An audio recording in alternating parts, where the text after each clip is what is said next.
Social மீடியாவில் உங்கள் பிஸ்னஸை ப்ரொமோட் பண்ணிட்டு இருக்கீங்களா? கொஞ்ச நாள் வீடியோஸ் எல்லாம் நல்ல வைரலாக போயிருக்கும், நிறைய ஃபாலோவர்ஸ் வந்திருப்பாங்க, அதுக்கப்புறம் உங்களுக்கு வியூஸும் நிறைய போயிருக்கும், சேல்ஸும் நடந்திருக்கும். ஆனால் போக போக எல்லாமே கம்மியாயிட்டே இருக்கா? அப்போ இந்த வீடியோ உங்களுக்கு தான். தொடர்ந்து பாருங்கள். எனக்குமே ஒரு பீரியடில் என்னோடய வீடியோலாம் வைரலாக போச்சு, நிறைய ஃபாலோவர்ஸ் வந்தாங்க, வியூஸும் அதிகமாக இருந்தது. ஆனால் என்னன்னு தெரில, சடனாக அப்படியே எல்லாம் கொஞ்சம் கொஞ்சமாக குறைஞ்சிட்டாங்க. எனக்கு ஒரே குழப்பமா இருந்தது.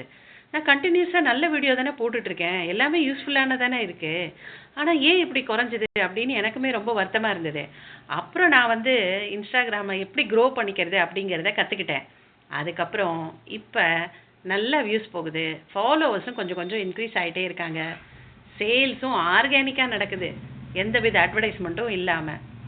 ஸோ உங்களுக்கும் உங்கள் பேஜை நல்லா க்ரோ பண்ணி சேல்ஸை இம்ப்ரூவ் பண்ணணும் அப்படின்னா எனக்கு சேல்ஸுன்னு கமெண்ட் பண்ணுங்கள், நானே உங்கள் டிஎம்க்கு ரிப்ளை பண்ணுறேன்.